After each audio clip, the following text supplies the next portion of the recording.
Hey girlies, and welcome back to the pod. Today we have a super special Q&A episode with Sadie from She Persisted. Sadie hosts the She Persisted podcast, which is a podcast specifically focused on teen mental health. And Sadie is someone who has struggled with her mental health in the past and now shares her tips online to help you as well. She is currently studying psychology at the University of Pennsylvania. And if you want to hear more of me and Sadie together, you can check out my episode on She Persisted, which will be, of course, linked in the description of this episode. Welcome, Sadie. Thank you so much for having me. I'm so excited to be here. Yay! Okay, so a few days ago, I posted a Q&A on my stories asking y'all to send in some of your mental health questions, so everything about how to manage anxiety with schoolwork, dealing with the impact of social media, and just mental health in general, and what types of resources you can find online or in person. So my first question, since we are getting into the back to school season, Sadie, what are your tips for managing back to school anxiety? So there's so many different things that I can mention here. I think it kind of depends on if you're anxious about like leading up to the first day of school. Are you anxious even after that point with meeting new people? Are you feeling stressed about like your class load and assignments and all of that kind of stuff? I would say the biggest tip with anxiety is to not avoid what you're anxious about. The more you avoid like the first day of school or talking to new people or working on your homework, the more anxious you will become about that thing. So when I did intensive treatment for depression and anxiety, which I'm sure we'll dive into more at some point, there is this thing called exposure therapy. And the idea is that you like slowly expose yourself to things that make you anxious, but it's like a hierarchy. So if you're scared of flying, you would start by first like imagining you're going through the airport, you're getting on the plane, your plane is taking off, you're landing, and then you would maybe watch a video of someone like walking through the airport, doing all of those things. Maybe you would pack your bag, maybe you would drive to the airport. And you're slowly building yourself up to actually flying and being on a plane and feeling those feelings of anxiety, but you're coping with them in a healthy, effective way. So you're doing your deep breathing, you're distracting yourself, you're watching a movie, you're talking to someone, you're using all these skills that help decrease the anxiety. So then when you do the actual thing, which is flying, you're not overwhelmed by anxiety. You're like, I've done this before, I know I can cope with this, I know these skills that work. And because you've like built your way up to this stressor of flying, it's not like going from 0 to 100, you're more like going from like 80 to 100. So for school, I would say a similar thing, especially for college students. Start introducing yourself via like DMs, or if you're starting at a new high school, this is another really good tip. Like follow people from your school, start having little conversations, being like, oh, like, what are you interested in? What clubs are you joining? If it's college, like, are you going to rush? Are you on a team? Are you joining any clubs? Where are you living?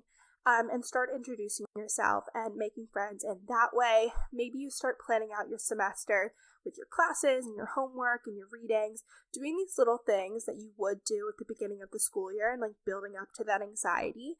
I think there's also something to be said for coping ahead. So this is a skill from something called dialectical behavioral therapy, or DBT, which is my favorite thing. That was like the biggest game changer in my mental health journey.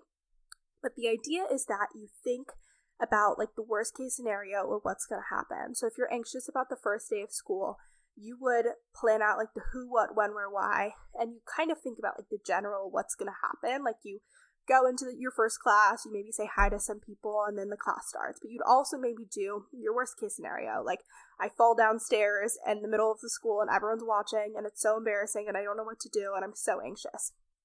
And you think about what thoughts would come up, what emotions would come up, and what skills would I use. So if you are anxious about going and opening the door to the classroom, which is something I totally experienced so many times, I just like sit outside for an extra like 30 seconds, like, okay, I can do this, like especially if I was late for a class. And would you use deep breathing? Would you picture it going well? Would you look around you and do like 5 things you can touch, 4 things you can hear, 3 things you can smell, 2 things you can taste, 1 thing I'm missing a sense, but you know the skill. What skills are going to use that are going to be effective for you? Is it drinking water? Is it asking for help?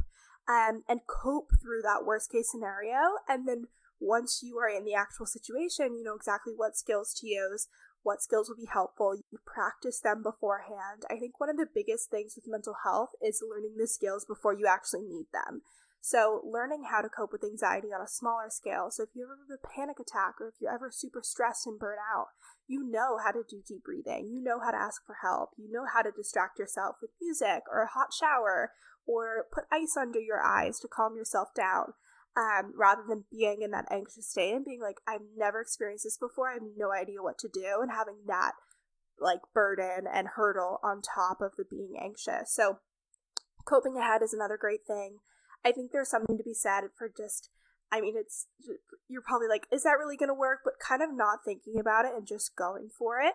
Like, yes, doing some planning with like these are the skills I can use. This is how I can feel less anxious. But once you're in the moment, just go for it. Introduce yourself, say hi to people, start the conversation, go into the classroom, go to school, open the door, all of these things without like getting stuck in the rumination beforehand and what's going to happen, how will people respond. Because a lot of the times we kind of blow these things up in our head, we over catastrophize, and it's probably not going to pan out like that. It probably will be normal. You'll be able to handle the emotions.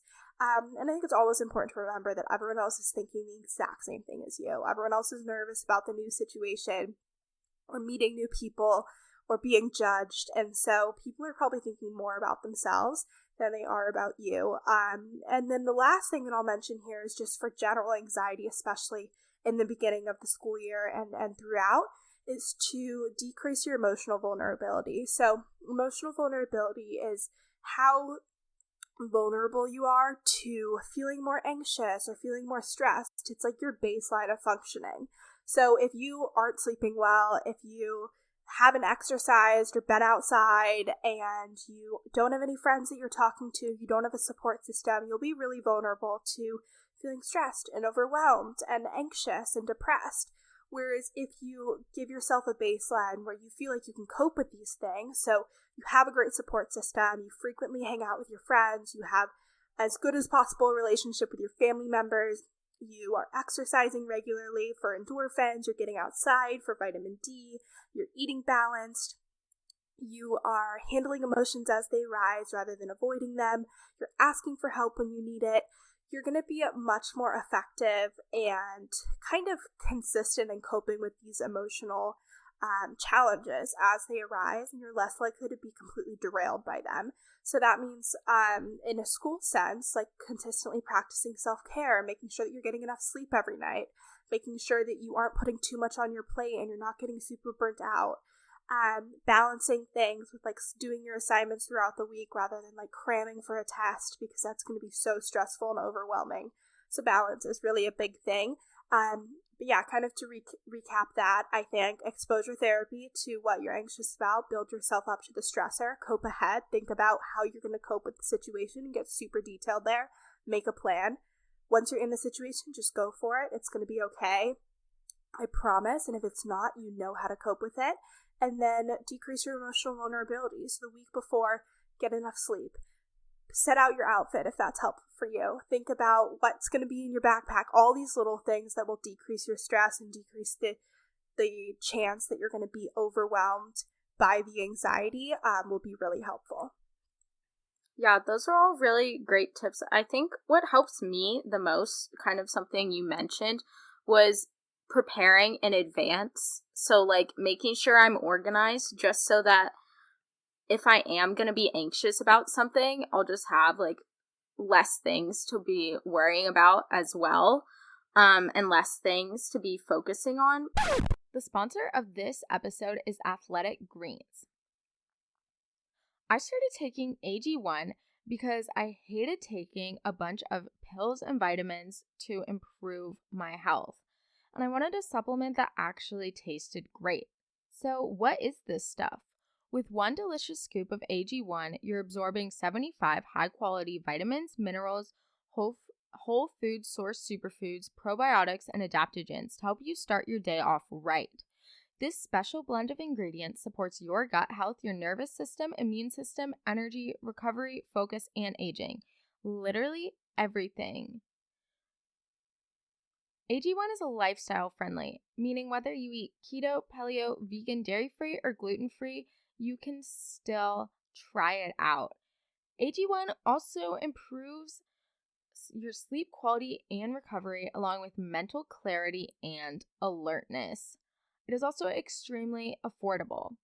Right now, it's time to reclaim your health and arm your immune system with convenient daily nutrition. It's just one scoop in a cup of water every day. That's it. No need for a million different pills and supplements to look out for your health. To make it easy, Athletic Greens is going to give you a free 1-year supply of immune-supporting vitamin D and 5 free travel packs with your first purchase. All you have to do is visit athleticgreens.com/emerging. Again, that is athleticgreens.com/emerging to take ownership over your health and pick up the ultimate daily nutritional insurance. And as always, that will be linked in the description of this episode. But also, going off something that you mentioned, you talked about support systems.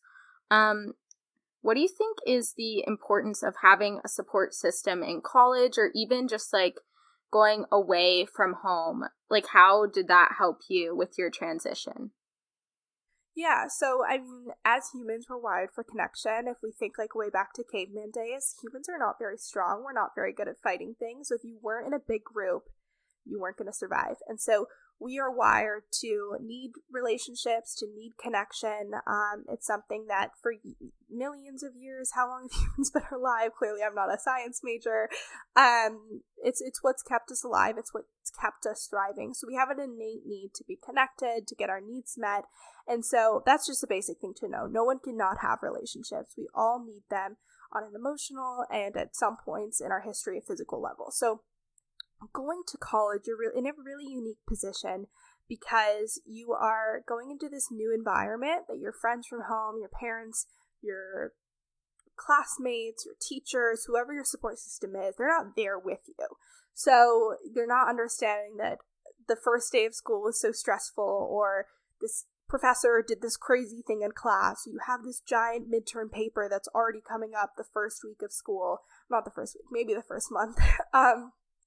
But you're kind of unique because you're in this situation by yourself and your support system has almost been left behind. And while being aware of that, that doesn't change that your support system still wants to be there for you. They still want to support you. They're still there to listen and offer support and advice and talk on the phone whenever you want to. So I think that's something important to remember that I kind of forgot about during the first couple of months of college, that like, while my friends are at a different college in different places all over the country, and my parents are at home and my siblings are still in high school, there still is that foundation of the relationship and that emotional intimacy, that support, that connection where they're in your corner, they're cheering you on. So I found it really effective to kind of schedule out when I would call people, and not like, okay, every 5 p.m. every Wednesday, I'm going to call like my grandparents. But I found that if I held myself accountable to some degree of like, I'm going to talk to my parents twice a week and I'm going to FaceTime my friends once a week, it allowed me to stay connected and feel supported and not like forget to do that. And I know you're like, how could I forget to call my friends and family?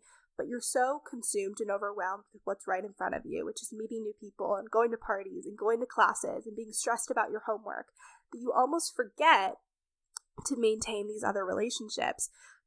But these relationships can be so effective in helping you feel supported and validated and more motivated and energized with the challenges that are right in front of you, which is meeting new people, getting on top of your academics, and staying on top of all of that stress and just being in a new environment and having that transition. So give yourself a schedule, almost just like a preventative step. Like if I start struggling with my mental health, if I start feeling alone and overwhelmed, I know that I talk to my loved ones, whether that's friends, family, anyone, 3 times a week. And I have these calls to feel supported, and that's a given.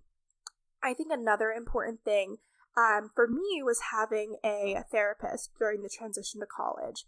Therapy is something I've been doing for probably 5 or 6 years now. I started therapy before I started struggling with depression and anxiety, and I've done every kind of therapy you can imagine, whether it was like hospitalizations, intensive DBT, outpatient CBT, family therapy, group therapy, all of the different things.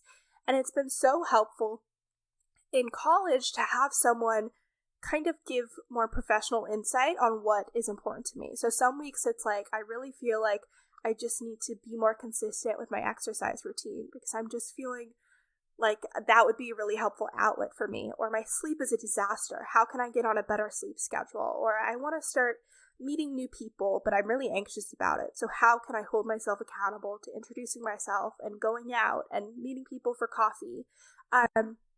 Another thing as well is having a therapist or a professional to navigate. For me, it was like roommate issues, navigate like conflicts that I was having, or if there was a friend I wasn't getting along with, having someone to help me be effective through that. Like, okay, what's your objective here, Sadie? Do you want to repair the relationship with your roommate? Do you want to set a boundary? Do you want to express what you're feeling and getting that clarity and professional support? And it's also someone that's like keeping tabs on your mental health. A lot of the times when we start struggling, you don't even notice. Like, you're like, okay, maybe I'm sleeping a little bit less or a little bit more. Maybe I'm feeling a little bit less motivated to do my assignments. Maybe I'm spending more time scrolling on TikTok. But having a therapist allows you to have someone that has the awareness of what the warning signs are, what are the red flags, and they can A, help you recognize them, and B, make choices that will kind of reduce the impact of those warning signs or those symptoms. And there's tons of different ways you can get that mental health support. You can either find a therapist in your area, and that's another thing that's important to remember is if you have a therapist at home, if you're moving states for college, you can't always meet with the same therapist based on like the licensing rules. So that's something I didn't even realize, but you have to deal with. So you can find a therapist within your area that's covered by your insurance. There are therapists at almost every single college in the health center or in the mental health center. And sometimes they do have long wait lists, so it does kind of depend. There are a lot of the times like student support programs. So I think ours is called CAPS. I might be like Counseling and Psychological Services is where there's most counseling stuff. But there's also like peer-to-peer support like calls. So if you're like, I really just need someone to talk to, I'm feeling so overwhelmed, you sign up for this. There are peers or students at your school that have been trained to deal with mental health challenges and be a good listener and give advice. You hop on a call with them and that can be really helpful. And then there's also, of course, like emergency services. So if you really need support, there's always hotlines that you can call. They just changed the suicide hotline to 988. So instead of calling the 1-800-273 number, you just call 988 in the case of an emergency. So if you're struggling with suicidal ideation, that is a great resource. But a lot of these things are really readily accessible, and especially if you haven't struggled with your mental health before, these are great as preventative measures. Just to have someone that's in your corner if you need it, to have someone that's helping you stay on top of things like your schedule and burnout and stress and relationships.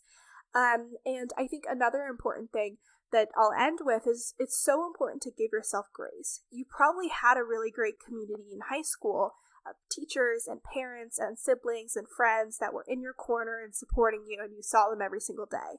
You're now probably at a brand new school in a brand new place with people you don't know, and that support system isn't going to get built overnight. So give yourself grace there. Understand that it takes time to build these relationships and to feel seen and heard, and feel comfortable going to these people when you need their support. And that's why it's great to have those scheduled family and friends calls, because you can lean on that support system while you're building your new one. And everything takes time. I think, especially once you're on campus, you're going to be like, it seems like everyone gets this thing that is college. Everyone has friends and is on top of their classes, and no one is. Like, everyone's just doing the exact same thing that you are. Everyone is trying to just do this day by day. Talk to people about that. They're 100% going to relate to you, and that can be a great way to start a relationship. But yeah, that was a lot of different advice, but support systems are huge. We need them, and especially as a preventative measure before you're in crisis mode. I highly recommend keeping tabs on your relationships, who you would lean on for support, and continuing to maintain those relationships. Yeah, that's great. I think it's really hard sometimes to realize the importance of relationships, and even realizing that you already have some pretty great ones. And I think you realize the importance of that when you're struggling. So like you were saying, taking like preventative measures and like making this schedule of keeping yourself accountable and reaching out to people, even if you aren't going to college this fall, even if you aren't going home, just being able to reach out to your friends and also make plans with them, I think is important. So one of the questions that someone sent in was kind of related to this. So like what you were saying, like having these relationships, interacting with people is so important, but often if you're struggling with your mental health, depression, anxiety, it can be difficult to manage a social life. So what are your tips for managing a social life if you're struggling with depression? Yeah, so it's hard. I think one of the important things to be, I don't know if educated is the right word, but aware of is the emotional urges that are associated with depression are the things that won't help you. It's to withdraw, it's to isolate, it's to stay in your head, it's to stay in bed. It's to continue that like low mood, to not do things that you enjoy and that make you happy and help you feel more motivated. It's a lot of things that would help you. Like if you get out of bed, if you go and talk to someone, if you engage in your community, if you love academics, if you go to class and take copious notes, or if you love sports, if you go and play like basketball with a friend, or if you love working out, go and run on the treadmill, lift weights, all of those things will help and are proven to help. But your depression is probably telling you the opposite. And similar things with anxiety, which I think are the two most common things that people struggle with. If you are anxious, your anxiety is going to tell you to avoid. And like we mentioned with the first question, when you avoid things you're anxious about, you get more and more and more anxious, and it's like a never-ending loop. So whenever I am struggling with a depressed day or an anxious day, I try and do the opposite of what that emotion is telling me to do. So I'll get out of bed, I'll make my bed, a rarity, but I'll try and do it anyways. I'll listen to music that makes me happy, or I'll watch like a comfort show, so like The Office or Big Bang Theory are two of my favorites. I will try and either call someone that I like lean on that home support system, or try and meet one of your friends at school. So like coffee, or you're going to study together, go to class, do things to get yourself out of those depressive or anxious urges, do the opposite of what you're feeling. And it will take time, I think, especially if you are really struggling with depression, you're really struggling with anxiety, and that's impacted your social life. So say you've been isolating for weeks at this point, and you're like, I don't have any friends, I don't feel like anyone gets me or knows me. You're going to have to work up to the point where you can just do the opposite of what you're feeling. So maybe it is getting the number of someone in your class. Maybe it's asking someone to coffee. Maybe it's, again, scheduling those calls with your loved ones and slowly getting to the point where you have that community. But I don't know which book it was that I read this or which podcast I heard it in, but a lot of many people have said like the opposite of mental health challenges. I think another common one is like the opposite of addiction is connection. So these things really do cause us to withdraw and isolate, and being connected and having an active social life, whether that's with family members or loved ones or friends, can be really effective at not only helping almost heal those symptoms that you're experiencing because you have an increase in mood, you feel validated and seen, but also preventing those emotions and feelings in the future. So it's something that will be helpful, is what I'm trying to say here. It's necessary. I know that you're probably like, well, I can probably handle this myself, or I don't need friends to pull me up out of this rock bottom. Like, they won't do that. Like, that shouldn't be the job of your friends, but everyone needs relationships in their life. And so baby steps and remembering to do the opposite of what those emotions are telling you to do will be really effective. And this is another way that having a therapist or therapy can be helpful, because they'll help hold you accountable. They'll give you a really measurable goal of like, okay, this week you're going to hang out with 3 people, or this week you're going to have 2 calls with your loved ones, and continuing to check in on that and see how it's impacting your mood. I think I honestly never really thought about that, like doing the opposite, but that's really interesting, and I can see how that would be super helpful. On the other side of things, let's say you have a friend who you know is struggling with their mental health. What would you suggest you can do to help them, or even just to be there for them, or I guess just be a good friend to someone who is struggling? So there's so many things. I think the first thing that I would say is that you have to take care of your own mental health before you help anyone else. There's this like really common therapy thing where you're like, imagine when you're on a plane and they are telling you about wearing an oxygen mask. You always put the oxygen mask on yourself before your kid. And the reason is that if you put it on the kid first, sure, the kid's breathing, but then if you pass out, the kid's left there alone. There's two people that are struggling and not able to get out of the situation. Whereas if you put it on yourself first, even if the kid passes out, you can then put the oxygen mask on the kid and help get both of yourselves out of that situation. So same thing with mental health. If you are not having a good emotional baseline, which we talked about, if you are not taking enough time to get your emotional needs met, stay connected, feeling validated, feeling seen, feeling supported, feeling like you have enough interests in your life and relationships and all of these things that are important for mental health, you're not going to be able to help anyone else. And it's also going to be a really negative experience to try and help them because it's going to bring up a lot of negative emotions in you. You might feel annoyed at the other person because you're like, whenever I'm around this person, like I just feel worse. You maybe will take on the emotional burden of them. There's so many different ways that can happen. But the key is to make sure that you are in a place to support someone else first. That means like not taking on their mental health challenges. That means not like putting all of your worries or concerns aside to just listen to them. You want this to be a balanced relationship. So make sure that you are setting boundaries when you need to. Make sure that you are taking time to self-care. Make sure that you're feeling validated and seen in a relationship just like they are. All of these things. And then when it comes to actually supporting someone, one of the things that was most helpful to me was having friends that I could go to and just know that I would feel good being around them. So we would watch a TV show we would love together, or we would scroll on TikTok, or we would just laugh or listen to music, or something that would distract me from what I was feeling. And I didn't need them to be there as like my therapist and talk through everything I was experiencing. Of course, sometimes it's helpful to vent and complain and process, but really just being a person that your friend feels they can go to and feel some kind of emotional relief, feel like they can have a good time with you, spend time with you, laugh, enjoy life, is a great thing. And that's easy to do. You're probably already doing that in your relationship. So you don't need to put too much pressure on yourself. Just be there as someone that they care about and they know that they can rely on for a healthy relationship. I think it's always great to like check in on your friends. Always just like, how are you doing? Making sure that you're being like, how are you feeling about this test that's coming up? Being aware of their mental health and just checking in on those things is very important.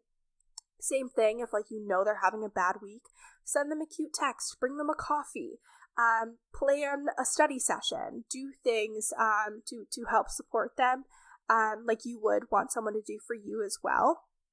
I think other things that are really helpful to mention here is validation.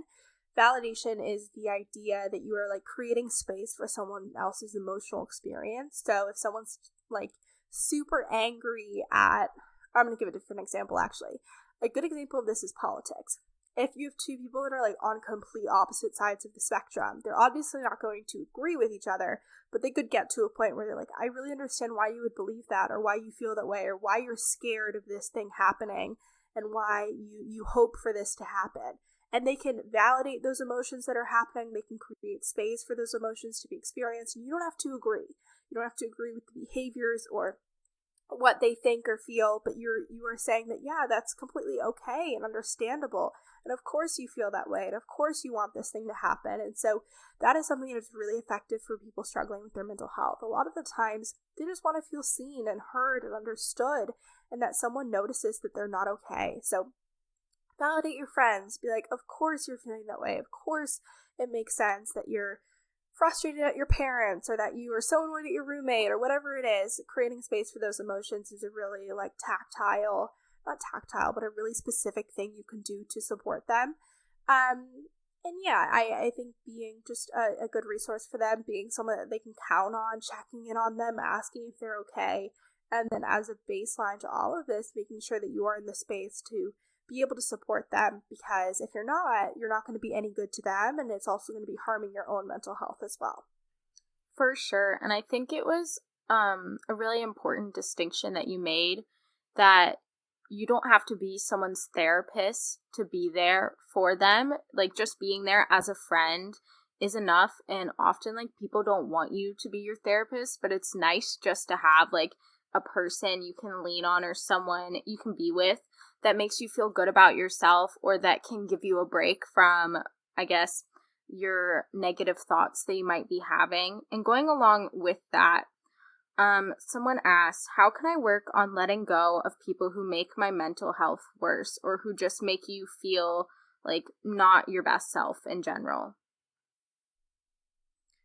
This is a hard one, because especially if you've had that relationship for a while, it can be really difficult to separate yourself and set those boundaries. I think the first thing that I would do is do like a little pros and cons list. And in DBT, there's like a pretty extensive pros and cons list. There's 4 different boxes, and it's like pros of staying in the relationship, cons of staying in the relationship, pros of leaving the relationship, cons of leaving the relationship. And write that down. It sounds like you would get to the conclusion that like the best, most effective path forward for my mental health is to leave this relationship. But having that written down, getting really clear on why that is, will be helpful when later on you're like, okay, I miss this person, I miss spending time with them. Was it really that bad? Like, am I sure that this was the right thing to do? So being really clear of like, this person made me feel really bad. This person took a toll on my mental health. I didn't like who I was around them. I felt exhausted. Getting really clear on that will be really helpful. And after the fact, once you've set those boundaries of understanding why you did that and kind of sticking to your guns almost, and being able to like give yourself some self-validation around why you made that decision. Boundaries wise, there's different things you can do. If you're like, this person is not good for my mental health, there are so many different steps you can take. I think if you're going to college, just like slowly talk less, text less, all of these different things. I think if you're at a big school, it's super easy to start meeting new people, hanging out with different people. You're not obligated to spend every second of every day with anyone. There's no reason that you should feel like you should have to do that, and it's okay to choose to spend your time with other people. So try and throw yourself into other relationships, because we need connection again. So if you're losing a big relationship in your life, it's important to supplement that. Make sure that you're giving yourself like a lot of grace. It's going to be difficult. So self-validation, like, of course it makes sense that this is difficult and challenging, and this really sucks, and it's really overwhelming, and I wish this would have worked out, and lots of self-care around that. But I think that the biggest thing is like being really clear on why you're making this decision, supplementing the lack of the relationship with more relationships, meeting new people, throwing yourself into getting to know other people. And if they bring up like, why aren't you spending time with me? I've noticed like you're not talking to me as much as you used to. What's going on? There's a lot of different ways that you can frame that. If it's someone that like you had a history of like an extensive relationship with and you were really close, maybe you do, and you don't owe them an explanation, but maybe you feel that it would be the nice thing to do or the effective thing to do, or you wish that someone would give you an explanation if the tables were turned. So maybe you say, I feel like we've just grown a lot, and I don't feel like our relationship feels the same as it used to, and I really just want to try and get to know new people, and yeah, just try something else. And I think in no situation will it be effective to like attack the other person and be like, this is your fault, you made me feel terrible, so I'm making new friends. But just frame it as like, I just want to try something different, and I think that's okay, and I feel like we've changed a lot, and that's not bad, but I also think it's important to just get to know new people that we haven't given a chance to before. And if that's not something that the relationship necessitates, like if there's not a reason you give them an explanation, just be like, just brush it off. Be like, I mean, you haven't texted me either, so like it's a two-way street. And be like, well, I actually noticed that you weren't reaching out to me as much. I think that's another big thing. If it's like a one-way relationship, like you end this relationship because you're putting in all the work and the other friend isn't, be like, well, actually, like you haven't really texted me at all, so I just thought you didn't want to spend time with me either. But again, trying to avoid conflict would be the key there. There's no need to have it be a giant blow up of as a friendship. Try and end on like kind mutual terms as much as possible. And give yourself a lot of grace and validation, because it's difficult to end any relationship, especially friendships. No, for sure. And I think especially it can be difficult, like what you were saying, if you've known this person for years and you've been going to school with them for years, that can be difficult. But also it's important to remember, like, friendships change, people change, like, you don't have to keep the same friendships just because you've known this person, like, your whole life. If they're not being a good friend, you really shouldn't, like, just make yourself stay in that relationship just because you can be like, I've known them since I was 3. Like, if it's not benefiting you anymore, or even if it's having an impact on the other person as well, then it's like, what's the point if, like what you're saying, the pros outweigh the cons of leaving the relationship. Yeah. And obviously, like, one more thing you could try if you are the kind of person that doesn't like confrontation, not saying, like, be a bad friend, but be really uninteresting. Complain a lot. Don't laugh. Don't make jokes. Just kind of, like, be really annoying to be around. And hopefully they'll try and distance themselves as well. Yeah, so that's another thing you could try. It might work. Might not, depending on the person, but it's always like an option. Having someone break up with you so you don't have to break up with them. Yeah. Exactly. It works with friends too. That's funny. Okay. So obviously back to school's coming up, and with school comes a lot of stress, new classes, new teachers, professors, whatever. So what tips do you have for dealing with burnout and stress related to school, and what can people do to manage these feelings? I feel like most of it is preventative. Once you get to the point of burnout and, like, stress overload, you're not going to be able to do much except for kind of pull back on your commitments and your ability to perform.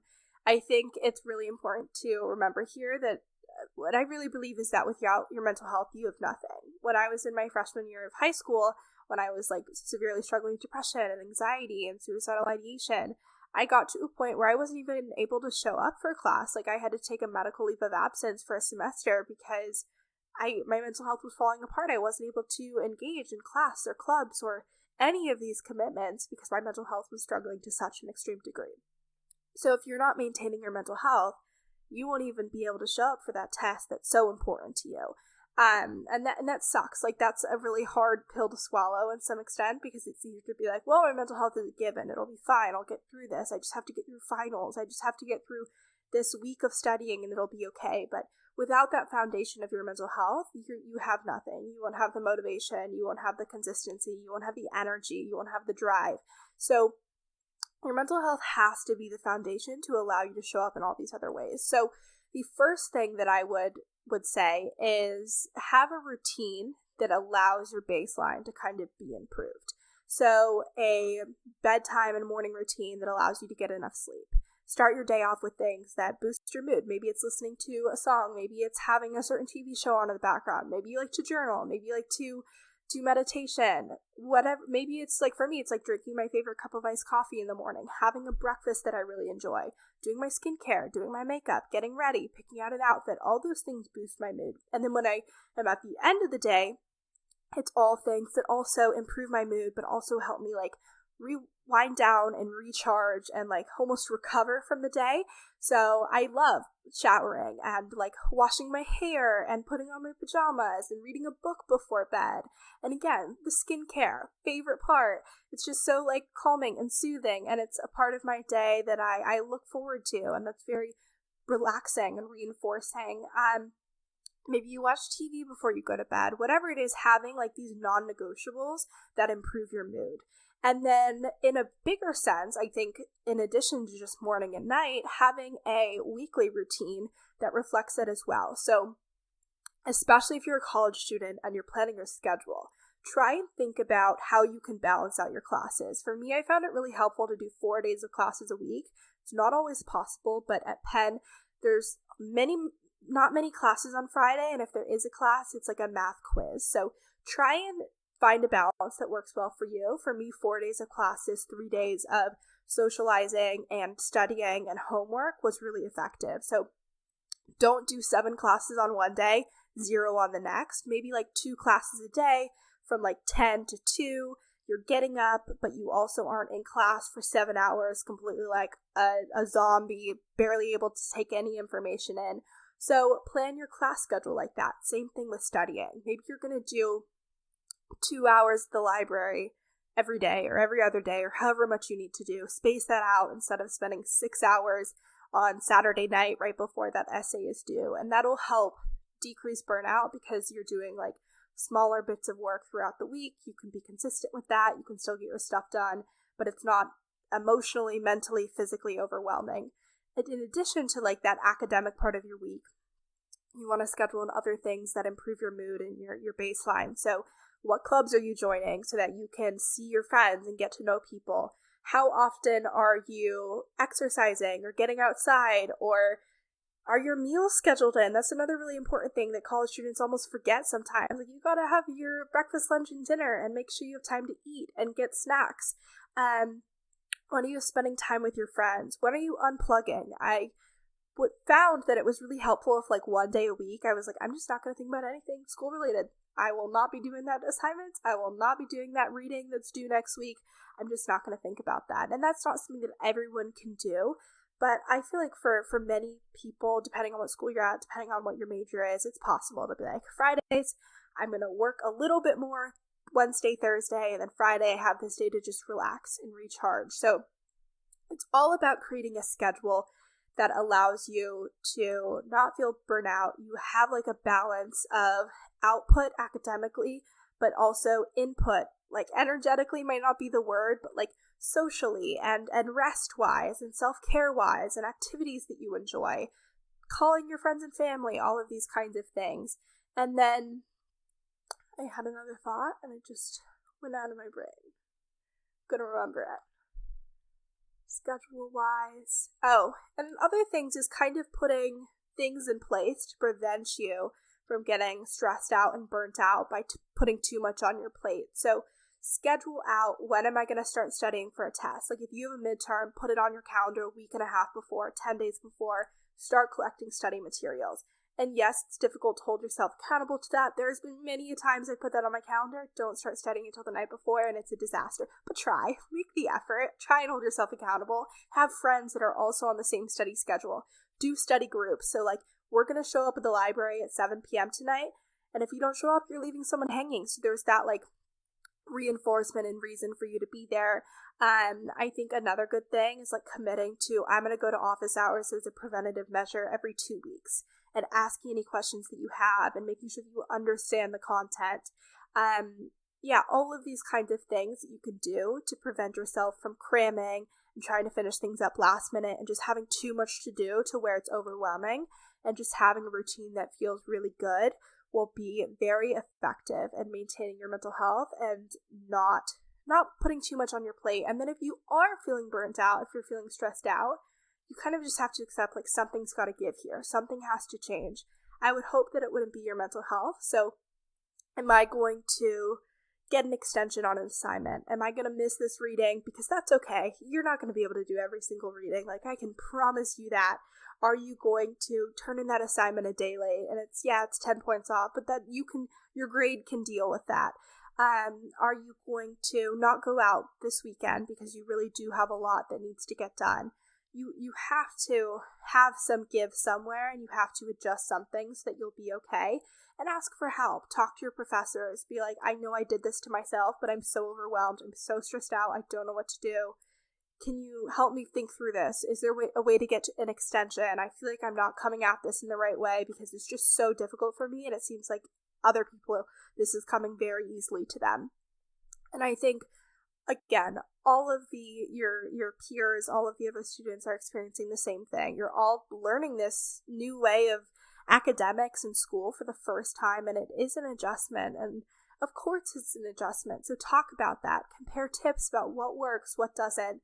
I think just from a basic organization level, Google Calendar or Apple Calendar is a must. Like, you're not going to be able to show up for your classes if it's not on your calendar because they're in weird locations. They're in weird classrooms. You're going to have to map yourself the first day of school. I think also planning out your assignments for the entire semester. That is unheard of in high school. You don't know what's due until like the night before, but in college you'll get a syllabus with everything that's due for the next 3 months. So write down in your paper planner, write it down on Notion, on Asana, on your Google Calendar. these are the 7 assignments that I have due this week. How can I spread this out and not do it all in one day?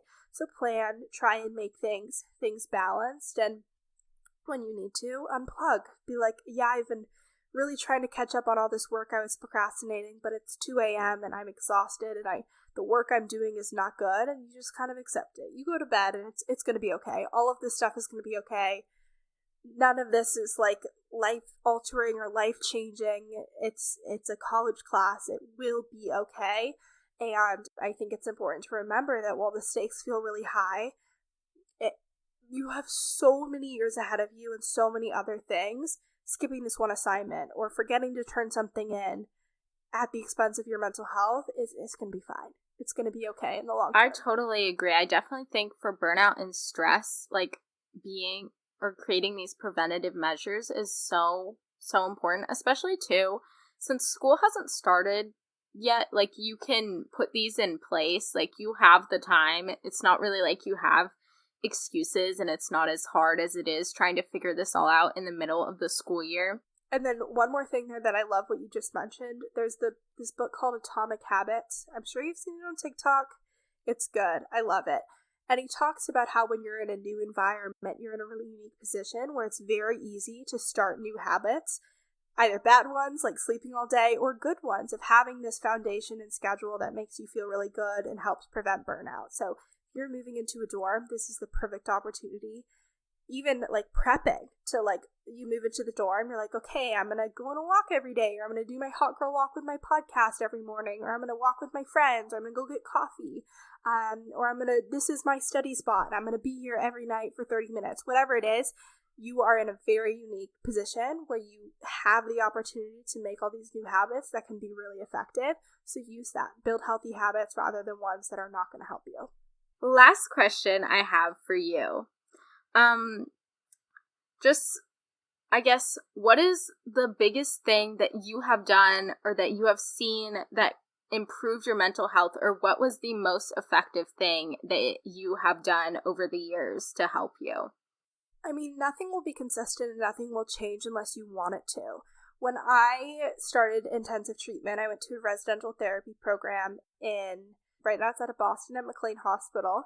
One of the first things that they asked me was, do you want to be here? And I was like, no, I don't want to be here. I've tried therapy before. This isn't going to work. I meant to be depressed. I meant to struggle, and this is just, things aren't going to change. And they just said in a very nice way, like, we understand that you don't think this is going to work. We get that you don't see this being effective. But if you go through the motions, if you just check all these boxes, if you show up to therapy but you don't believe it's going to work, if you don't want to change, nothing's going to happen. And so I had to cultivate some degree of self-compassion where I wanted to get better, and I had to trust logically that, like, this therapy is proven to work, so it's probably going to work for me, and then emotionally trust others to help me. So the biggest thing mental health wise, I would say, is that if you do not want to get better, if you do not want to see a shift, if you don't want things to change, it's not going to work. You're just going through the motions. So that's the biggest thing, is wanting to get better and being motivated. The other thing is the basics. It's making sure that you're getting enough sleep. It's making sure that you are eating well. It's making sure that you have healthy relationships. It's making sure that you're taking enough time to recharge and self-care and all of these things. So I would definitely say, when in doubt, go back to the basics. Ask for help when you need it. And consistency is key, like baby steps. So taking one step in the right direction every day, whether it's doing one journal or one deep breathing or one night routine or one calling your friend, these little steps, and over time they will add up. Your mood will shift. It will be really effective. And these both work as a preventative measure and when you are struggling with your mental health. Amazing. Well, Sadie, thank you so much for coming on today. It was so great hearing from you, and I hope all these tips can help everybody who is listening to this episode.